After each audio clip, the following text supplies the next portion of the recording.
Music and dance are ways that we can live into our bodies to release any type of feelings of tension and stress and anxiety. And music promotes, at least for me, a sense of rejuvenation and healing and joy, which is something that we always need no matter what we are going through. And I hope that you who are joining us online today, hello, thank you for joining us. I hope you were able to feel the good vibrations that are coming through your screens today. And it's always a pleasure to be here in community with you all. And thank you, MLUC. Thank you for being a place where people can connect. Thank you for supporting one another. And thank you for always allowing this to be a place where your ideas and thoughts, joys and sorrows can be held with love and grace.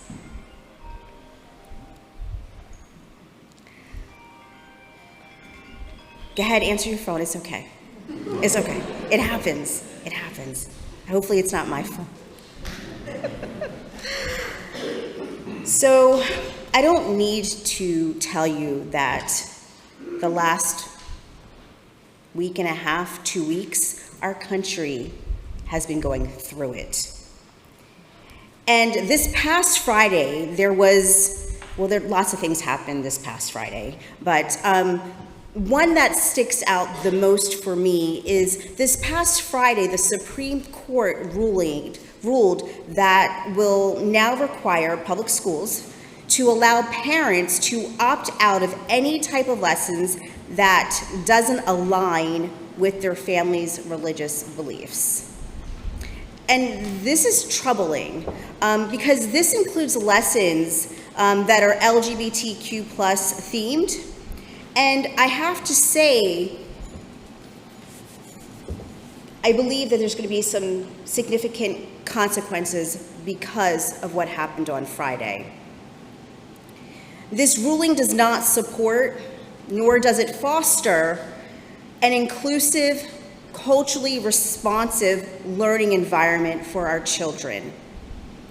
And these are just my thoughts. And I deeply believe that sharing stories, that when we have an opportunity to share stories about people with diverse backgrounds, it's essential, particularly in this country where divisiveness is at the helm of what is going on right now in our country and in our world. And I've been up here a few times, and many of you have heard me talk about how I homeschooled my own child. And there were many reasons why I chose to homeschool. But one of them is because I really wanted my child to have a progressive education that was rooted in a culturally responsive model that was integrated across the curriculum, and it was rooted in narratives and stories and voices of people who have been historically marginalized in our education system, in our K-12 system. And it was essential for me to cultivate this learning environment for my child because I wanted her to feel nurtured. I wanted her to develop strong critical thinking skills. I wanted her to have the opportunity to play and to be curious and to be creative. And this wasn't just about my own child, it was about all children who I believe deserved an education that reflects the diverse identities and histories.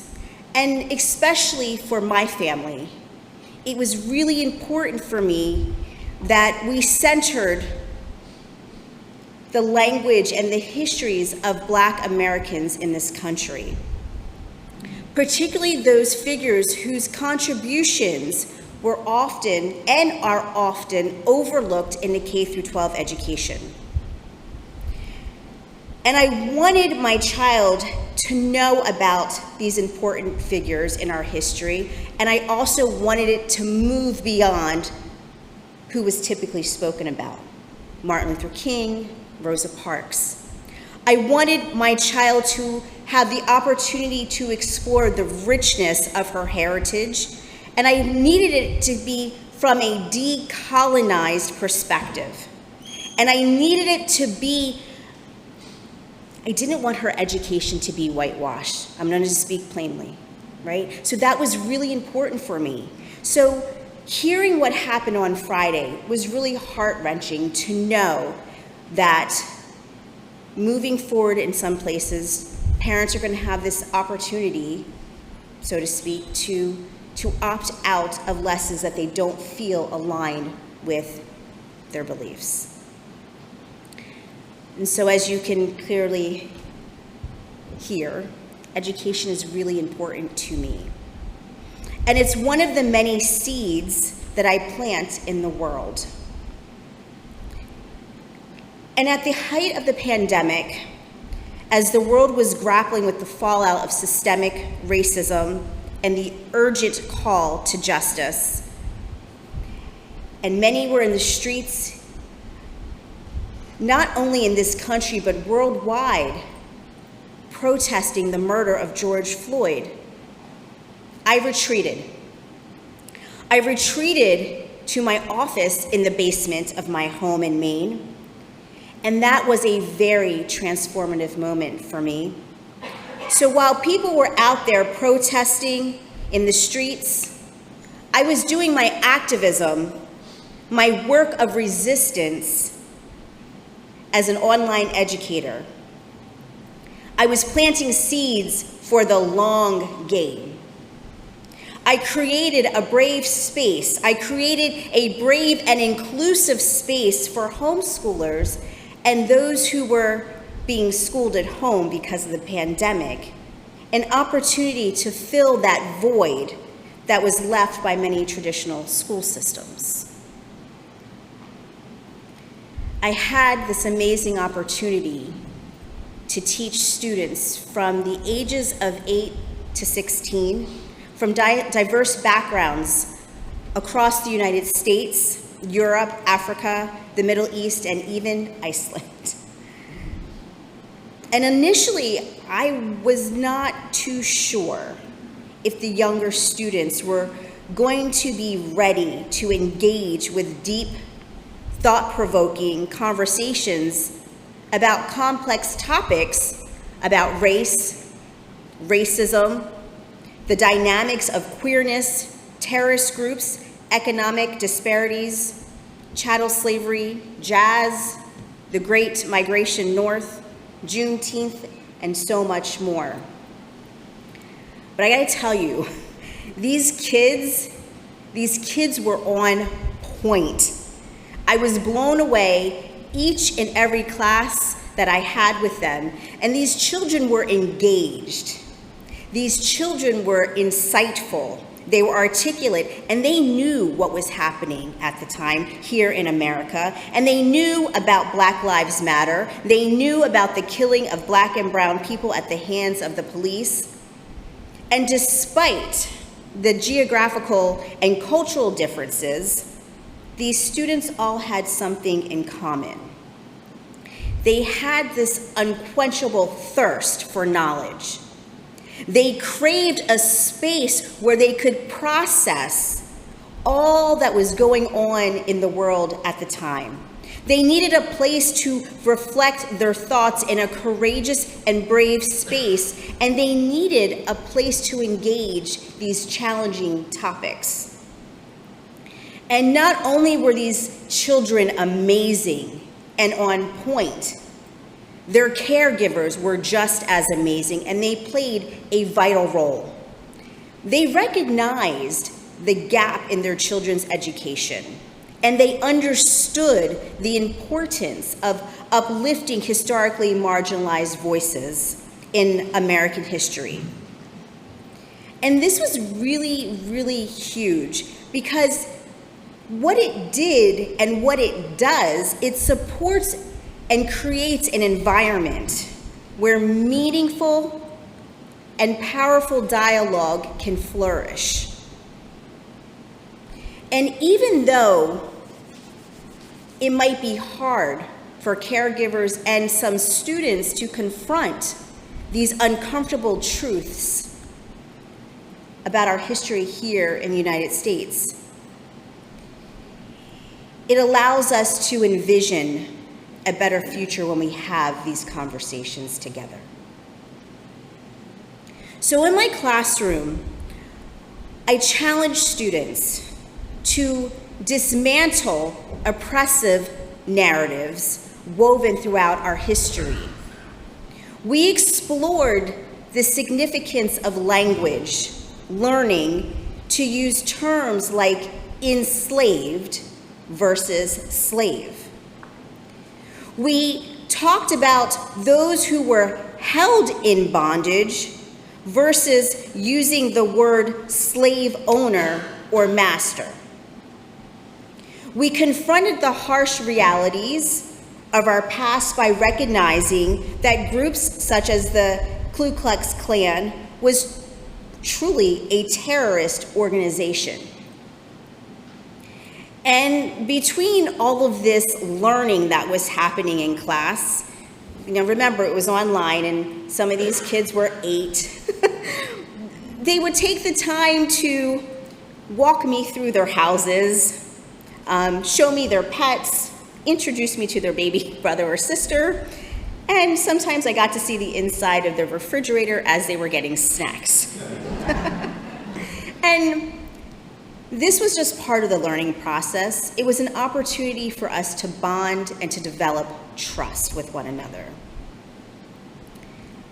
These students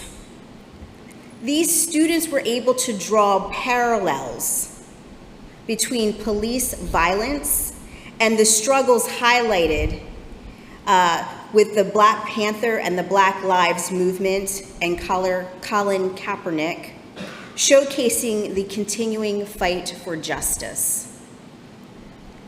We delved into the powerful writings of James Baldwin at 8, exploring the complex intersectionality of what it meant to be Black, gay, and poor in America. We reflected on how fighting for justice for one's rights could lead to someone being called a communist. Does that sound familiar? We uncovered the true story behind Rosa Parks and what happened on that bus, the NAACP, and why Claudette Colvin is not honored today. The students learned that the media actually played a major role in perpetuating the division between Malcolm X and Martin Luther King Jr., and we celebrated the richness of Zora Neale Hurston and the importance of oral history alongside of written accounts, that they are just as valuable. The students learned about the Harlem Renaissance and the Great Migration North, and without that, we may not have jazz music today.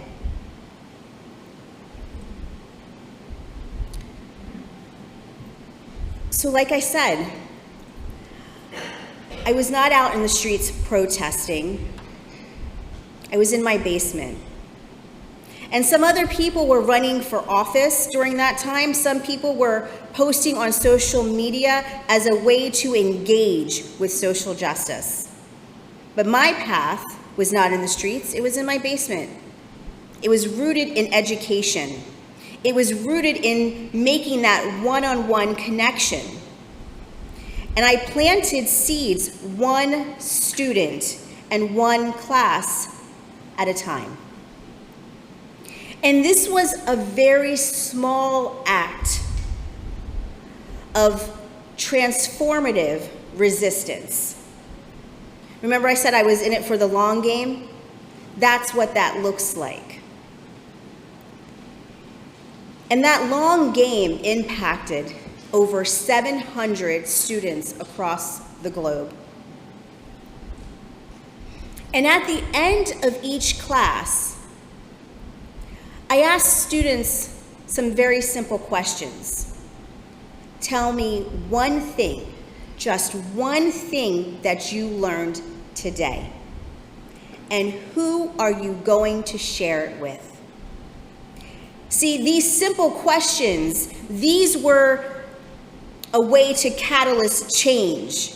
It was a way to inspire heartfelt discussions at the dinner table and with families and friends. And this is how I impacted these students' lives. And this is how they impacted my life during the pandemic. And one of my most favorite classes to teach was called Bold Men in Black History, the story of Frederick Douglass. And as we approach the 4th of July, I thought I would share a little bit about Frederick Douglass and his story, because it's a story of hope. It's a story about faith, and it's a story about freedom. But before I get into that story, I need to talk a little bit about the 4th of July. The 4th of July is a time when many celebrate the independence of the United States. You know, the day the Declaration of Independence was adopted back in July 4th, 1776, when 13 colonies won and severed their ties with Great Britain. The Declaration of Independence states that all men are created, and they are endowed by the Creator with certain unalienable rights, that among these rights are life, liberty, all right. So let's be clear. Back in 1776, when the Declaration of Independence was written, not everybody was living their best life, right? Everybody in the United States was not equal. And we must name that. We must name that during that time, it was still legal to hold Black bodies in bondage. And it denied women the right to, all right. What'd you say? Sorry, I said do anything. Exactly. So celebrating the 4th of July, for me, is a mixed bag. Especially now, as the United States is under authoritarian regime. This is a bittersweet time for me, because truth be told, I do love a good cookout. And I particularly love when my hot dogs are just a little bit burnt. And fireworks are okay, but I struggle with the noise and the trauma that I know that it can cause people and animals. So I know that for many, the 4th of July is a holiday that commemorates independence from Great Britain. But for me, it's a time to contemplate American history. And it recognizes the struggle faced by those who fought for freedom and those who are continuing to fight for freedom. And it is a constant reminder of the responsibility we have to ensure that people who have been harmed by this country and who are currently being harmed by this administration have the same unalienable rights of life. Amen. And I don't even want to get started on how this country was founded on stolen land, so I will save that for another sermon. So those of you who have heard me preach before may remember me talking about hope. And I say that hope is this thing that has yet to be created. And sometimes people still don't quite understand what I mean by the thing that has yet to be created. This time that we are in now is going to require us to dig deep inside our souls and our spirits, the dream world and beyond, to think of the unimaginable things. Because we are being met with a highly orchestrated framework. I'm going to say that again. We are being met with a highly orchestrated framework to dismantle our unalienable rights that the Constitution was founded on. And in order for us to meet that kind of scaffolding that's laid out, for example, in Project 2025, we need to move differently, people. That's right. All right? We need to move beyond protest. We need to move beyond calling our representatives. This time is going to require the fight of our lives. And there are some lessons I think we can take from Frederick Douglass, because I think he can teach us about that hope that has yet to be created. So Frederick Douglass was born in bondage around 1888. He was born Frederick Augustus Washington Bailey to Harriet Bailey, who was an enslaved woman. And I'm not sure if you know this, but if your mother was enslaved, that meant you were enslaved by law. If your mother was free, that meant you were born free. And it's rumored that Frederick's biological father was Captain Aaron Anthony, the man who held Frederick and his mother in bondage.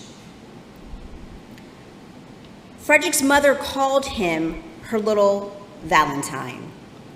And since Frederick didn't really know when his birthday was, because back then they didn't keep such records for people who were enslaved and held in bondage, Frederick adopted February 14th as his birthday. Did I say, I think I messed up. I think I said he was born in 1888. It was 1818. Sorry.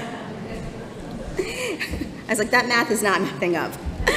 So he was born in Tuckahoe Creek in Maryland, and he lived with his maternal grandparents, Betsy Bailey, who was enslaved, and Isaac Bailey, who was a free man of color. Now, this terminology, free man of color, does not mean the same thing as it does now when we say people of color. So free men of color were black people who were free, and today when we say people of color, we're talking about people of color. So it could be an array of people. It's talking about non-white people, the global majority. So Frederick's grandfather was free, and when Frederick was about 8 or 10 or so, he was held in bondage by the Old family, Thomas and Sophia. Sophia had taught Douglass the basics of reading and writing until her husband found out and made her stop. Because I'm not sure if you know, but during that time, it was against the law for enslaved people and even some free people of color to learn how to read and to write. And this is where Frederick's story starts to get pretty good. So when Sophia stopped teaching Frederick how to read, that didn't stop Frederick. He continued with his lessons. He got the help from poor white children in the neighborhood.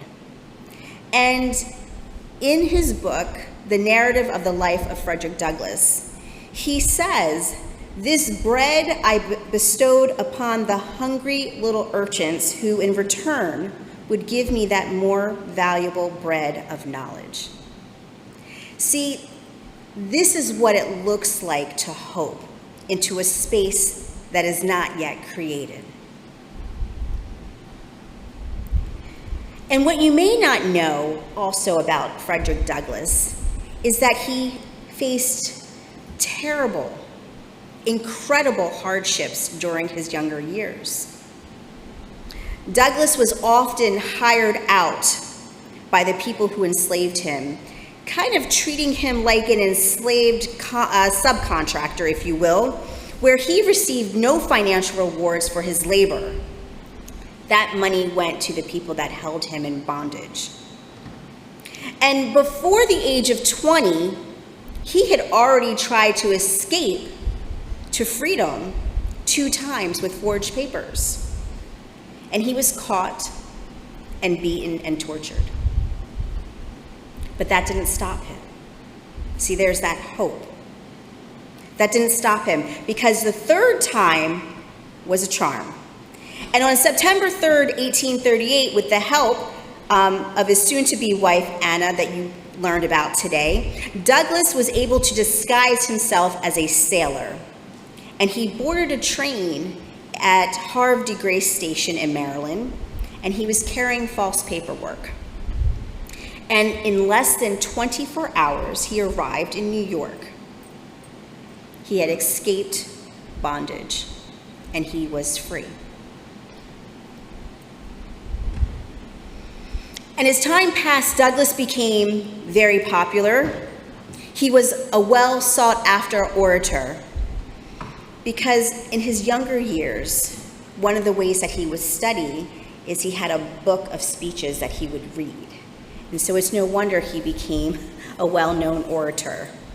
He was and the abolitionist William Lloyd Garrison hired him as a speaker for the Massachusetts Anti-Slavery Society. And Garrison described Douglass by saying, "Flinty hearts were pierced and cold ones melted by his eloquence when he spoke." Douglass would travel the country giving anti-slavery speeches.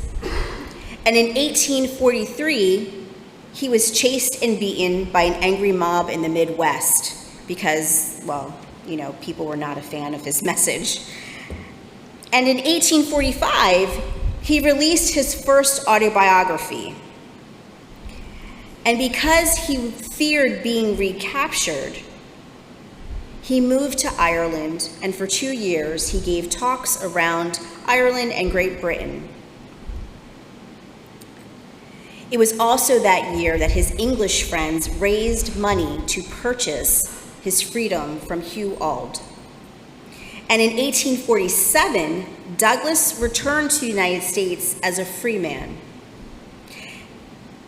This was only 3 short years before the Fugitive Slave Act of 1850. The Fugitive Slave Act of 1850 is where the government sanctioned an act requiring those who were enslaved and escaped to freedom could be hunted and returned into bondage. That included the free states. I'm just going to let that sink in for a moment. So, if you will, imagine you have become a refugee. You have escaped. You have gotten to freedom. And then this Fugitive Slave Act comes up. And the government said it's okay. They hire people, right? They hire people to go retrieve these enslaved people from free states and bring them back down south.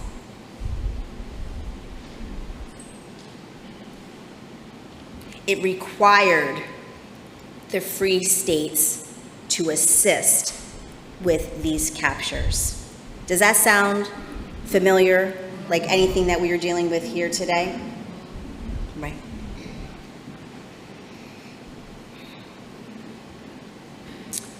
So on July 2nd, 1852, Frederick Douglass took himself on up to Rochester, New York, to the Ladies Anti-Slavery Society. And this is where he gave one of his most famous speeches.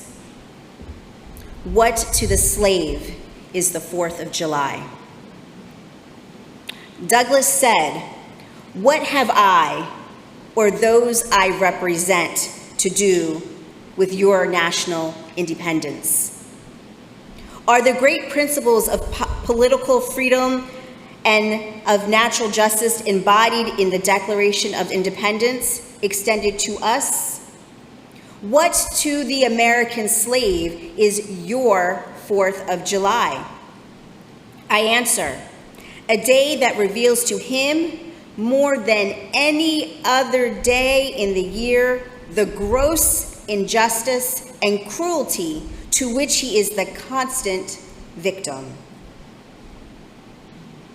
He continued and said, "You profess to believe that of one blood God made all nations of men to dwell on the face of this earth, and hath commanded all men everywhere to love one another. Yet you notoriously hate and glory in your hatred all men whose skins are colored, who are not colored like your own."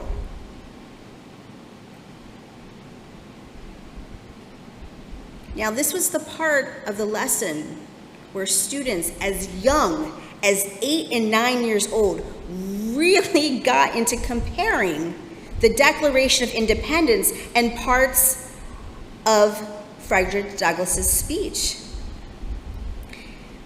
These young students had no qualms about saying everyone was not treated equally and fairly. These kids got it. And here we are, 173 years later, just days before we're about to celebrate the 4th of July, with the grilling of the hamburgers and hot dogs and the fireworks. I want to invite you and encourage you to take a moment to reflect on the gross injustice and cruelty that so many are enduring right now. And as fireworks light up the sky in celebration, let's not forget the cries of the innocent and the ongoing brutality faced by those who have co-opted and weaponized Christianity to serve as a political agenda that starkly contradicts the very essence of Jesus' teachings. Can I get an amen? Amen. And do I dare say that standing against the killing of children in Gaza could label you anti-Semitic from a government that lacks empathy and compassion? Right. We have work to do that is going to require us to move in new ways that some of you may not be familiar with and uncomfortable with. We must look back in history to understand how others have fought tyrannical governments. This moment in time is going to require us to engage in new spaces that we have yet created. New spaces like Stonewall, the Stonewall Uprising, June 28th, 1969. We need to do this while we center our UU values and uphold the Constitution. Because I'm here to tell you right now, my freedom is at stake. And all those named and unnamed people who have been abducted, so don't get it twisted, they have been abducted by ICE without due process, sent to Lord who knows where. Their freedom is at stake. Our educational system, the LGBTQ plus community and the trans community, Their freedom is at stake. Women, voting rights, Medicare, Social Security, people with disabilities are at stake. Your neighbor, your coworker, your family, and each and every one of you are at stake. So what do? Fight. We need to utilize the power of social media to amplify our voices and engage in tough conversations that often get swept under the rug, especially at the dinner table during the holiday season. It is critical that we confront these issues directly instead of avoiding them for the sake of getting along. We need to lend our support to organizations that have been tirelessly fighting for justice and truth. We need to show up at the school board meetings, safeguarding and advocating for an inclusive and equitable learning environment for all. We need you to run for office. We need you to offer your time and your money and your energy where they will benefit the most vulnerable. And most importantly, and this is for my friends who are not from marginalized backgrounds, I'm gonna need you to listen, to actively listen to the experiences, the lived experiences of people who have been doing this work for a long time. Frederick Douglass, formerly enslaved, considered 3/4 of a person, is an example of resilience and strength in the face of unimaginable adversity. Douglass's journey to freedom began deep within his mind, body, and soul. Douglass co-founded the American Equal Rights Association, championed women's suffrage movement, and did you know that he received a vote for president at a major political party convention? He also published 3 autobiographies and so much more. This is an example of what hope looks like in spaces that has yet to be created. And this 4th of July, I invite you to ponder, what lessons can you take from Frederick Douglass and his speech? What to the slave is the 4th of July? So we're going to take a little bit of time to hear these words, what to the slave is the 4th of July, and we're going to watch a reading by his descendants. And once that concludes, I'm going to invite you to directly rise in body and spirit to sing our closing hymn, Let Freedom Span from East to West. If you will.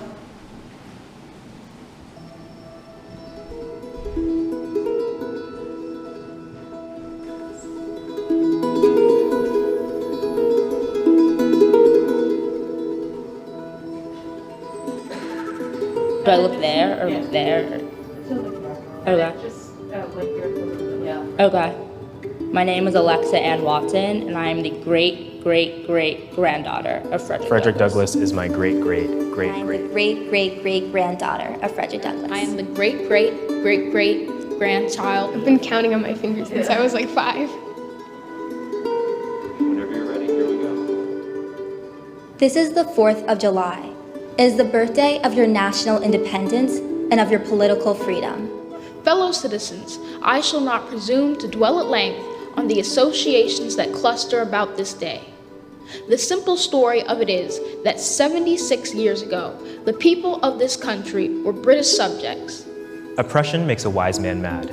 Your fathers were wise men, and if they did not go mad, they became restive under this treatment. With brave men, there's always a remedy for oppression. They succeeded, and today you reap the fruits of their success. The freedom gained is yours, and you, therefore, may properly celebrate this anniversary. Fellow citizens, pardon me. Allow me to ask, why am I called upon to speak here today? What have I, or those I represent, to do with your national independence? Are the great principles of political freedom and of natural justice embodied in that Declaration of Independence extended to us? I am not included within the pale of this glorious anniversary. Your high independence only reveals the immeasurable distance between us. The blessings in which you this day rejoice are not enjoyed in common. The rich inheritance of justice, liberty, prosperity, and independence bequeathed by your fathers is shared by you, not by me. The sunlight that brought life and healing to you has brought stripes and death to me. This 4th of July is yours, not mine. You may rejoice, I must mourn. Fellow citizens, above your national tumultuous joy, I hear the mournful wail of millions. At a time like this, scorching irony, not convincing argument is needed. Oh, had I the ability and could reach the nation's ear, I would today pour out a fiery stream of biting ridicule, blasting reproach, withering sarcasm, and stern rebuke. For it is not light that is needed, but fire. It is not the gentle shower, but thunder. We need the storm, the whirlwind, and the earthquake. The feeling of the nation must be quickened. The conscience of the nation must be roused. The propriety of the nation must be startled. The hypocrisy of the nation must be exposed. And its crimes against God and man must be proclaimed and denounced. What to the American slave is your 4th of July? I answer, a day that reveals to him, more than all other days in the year, the gross injustice and cruelty to which he is the constant victim. To him, your celebration is a sham. Your boasted liberty an unholy license. Your national greatness, swelling vanity. Your sounds of rejoicing are empty and heartless. Your denunciations of tyrants, brass-fronted impudence. Your shouts of liberty and equality, hollow mockery. Your prayers and hymns, your sermons and thanksgivings, With all your religious parade and solemnity, are to him Mere bombast. Fraud. deception, Impiety. and hypocrisy. There is not a nation on the earth guilty of practices more shocking and bloody than are the people of these United States at this very hour.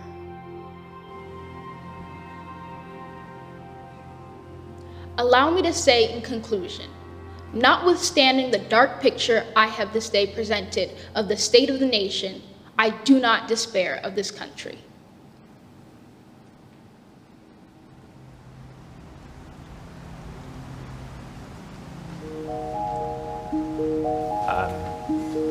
This speech was written almost 170 years ago, but this part of it is still extremely relevant, especially with today's protests. I think that when people are oppressed, they feel silenced, and if someone feels silenced, they get angry. There are certain tactics that you need to use to get people to really hear your voice, and it's not always going to be just like a very calm discussion. I think he's mostly talking to the people who are already on his side, but believe that they can still try to talk this out, or that things are still justifiable. I know a lot of people at the time were saying, and people now are still saying, that it's not as bad as it could be. While the 4th of July probably does not feel the same to me as it does to others, I wouldn't say that it has no meaning, because it is the time when America as a country became free from another country. But I would say that it's not the time in which I gained my freedom. He had a lot of hope, especially for his age. And I'm getting to the point in my life where I'm only 20 years old, but I'm exhausted. I have these thoughts like, will we ever really get to this point? Or is this really something that we should actually spend our time fighting for? Somebody once said that pessimism is a tool of white oppression. And I think that's true. I think in many ways we are still slaves to the notion that it will never get better.